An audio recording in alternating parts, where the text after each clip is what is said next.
Hey, what's up guys? Tyler here with Secureteam. So as you read in the title of this video, there is a lingering question throughout the entire UFO research and paranormal research community right now as to whether UFO researchers are indeed being murdered. Now, it is no secret that all of us who have grown in one form or another into prominent or even semi-prominent positions in this research to the point where we actually have an audience, that the danger from the government or those who would want to keep you quiet and those who want to keep us from speaking on this sensitive information grows monumentally. And with two new recent deaths of UFO researchers in the past month, I'm starting to honestly believe that those concerns are justified. And there have been a lot of researchers, former military and government witnesses who have come out in the past and blown the whistle on the secrets and lies coming from the highest reaches of our government that have been murdered or died very mysterious deaths throughout the years.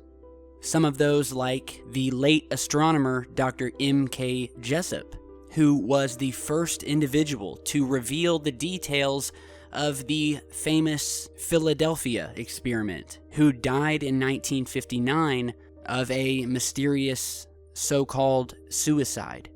Then we have more recent and suspicious deaths of other UFO researchers such as Phil Schneider, Ronald Rummel, John E. Mack, Alistair Beckham, Alan J. Hynek, Danny Colsolero, Dr. Carla Turner, Ron Johnson, Con Routine, Ann Livingston, and a number of others who both in the past and recently have lost their lives due to suspicious circumstances, all of which were ufologists, each giving a piece of themselves to the greater good and to the truth that we are all trying to uncover.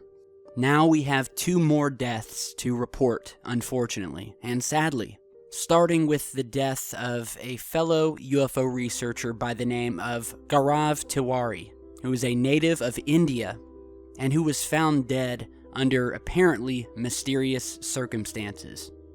Then we had another man by the name of Max Spears, who was a paranormal investigator who had claimed that he was once part of a secret government super soldier project, who was also found dead in Poland earlier this month. Another recent case, which happened in February 2009, that of 44-year-old Paul Vigay, who was a leading crop circle researcher who had worked on Mel Gibson's film Signs, was found floating off of the coast of Portsmouth, England. And, many of these researchers who are dying, I've noticed there's a pattern.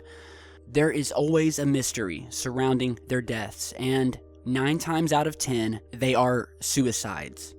And these are people whose family have stated that there was no indication that these people had any intention of killing themselves, some of which had wonderful lives researching the topic that they love. Take, for instance, the case of the newly deceased Gaurav Tiwari, who was found at his Jakarta flat in northwestern India under what has been reported as, quote, mysterious circumstances. And the fact that Mr. Tiwari was a recent newlywed. He had just gotten married, and relatives have stated that he had no reason whatsoever to end his life, and that he seemed completely normal in the days leading up to his death. Drinking coffee with his wife, hanging out with his family, when all of a sudden they heard a loud thump in one of the rooms in his house and found him lying unresponsive on the floor in the bathroom, and he could not be revived. And this was right after he was hanging out with his wife, drinking coffee, doing what newlyweds do, enjoying life. And now he's dropped dead, and they are labeling it a suicide? And then we have Max Spears, also recently dead of a supposed suicide, and who again was one of the witnesses to the Bases Project and a, quote, super soldier, and who was found unresponsive in his Warsaw apartment on Saturday, July 16th, 2016, and the details that led to his death have still not fully been explained. And yet again I say, it is a sad month for ufology.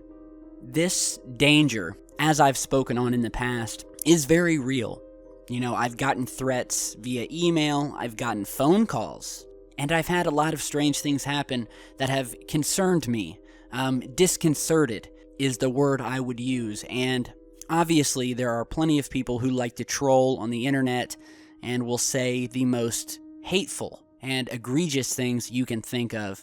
But it really makes you wonder who is on the other end of the keyboard behind some of these screen names who are saying these things, and should they be taken seriously?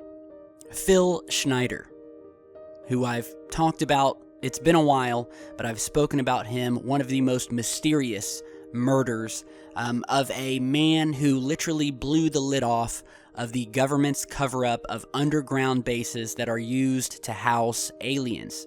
Now, for those of you who don't know, Phil Schneider was a very controversial man up to his death in 1996. Now, Phil worked with the government, and he worked in some of these underground bases. He was a leading geologist, and in 1979, he was employed by Morrison Knudsen Incorporated, which was involved in building an addition to a deep underground military base at Dulce, New Mexico. The project included the drilling of 4 holes in the desert that were to be linked together with tunnels. Philip's job was to go down the holes and check the rock samples and recommend what type of explosives to use with a particular rock. Now, in the process of doing this, the workers accidentally opened a large artificial cavern, a secret base, which was being used to house gray aliens, or aliens known as the Greys. What ensued next has come to be known as the 1979 Dulce Firefight. And in the panic that occurred after this, 67 government workers and military personnel were killed, and Philip was one of the few that survived, albeit badly wounded. He was only one of 3 people to live. And as you'll see in his past videos that you can find here on YouTube, he shows his actual scars on his chest, his missing fingers that were caused by his being struck by an alien weapon during this firefight, that would later and finally result in Philip getting cancer due to the radiation from whatever type of laser weapon these aliens were using. So 2 years prior to his death, Philip had begun a lecture tour, traveling the country to talk about the government cover-ups, the black budgets, the UFOs, and that the Eisenhower administration had formed a treaty with extraterrestrials in 1954. So on January 17th, 1996, just 2 years after he started this lecture tour, Philip was found dead inside of his apartment. They said that he had apparently been dead for 5 to 7 days, and the coroner's office had initially attributed his death to a, quote, stroke.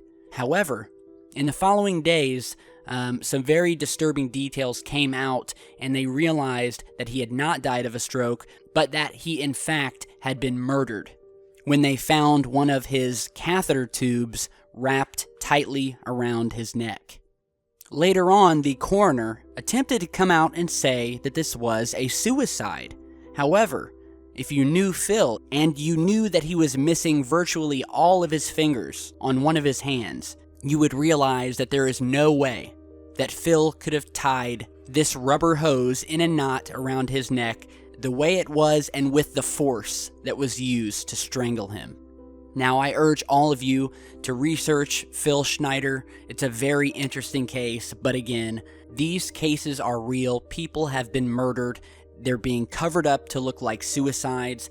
Very mysterious deaths, and it's just very strange that we've had 2 more people dead of very mysterious circumstances just in this past month. So my heart goes out to the families of Max Spears as well as Mr. Tiwari. And hopefully we will not be posting any more updates to this type of video, but it is a very serious matter. These deaths should drive home that much further to those who may be skeptical or find this research laughable, that you are quite literally dead wrong, and that people have been and are continuing to drop dead for speaking nothing but the truth and against the oppressors who have kept us in the dark for so long. So again, I urge all of you to be careful. Again, heart goes out to these people. Be sure to stick around. We've got a lot more coming. We are going to keep this channel going no matter what, and I assure all of you, I will never do anything to harm myself or to jeopardize this channel. So I'm putting that up now. If I disappear, then you definitely know something is up. So thanks for watching. Share, like, and subscribe. I really appreciate it, and I'll see you back soon with much more. Stay safe, guys.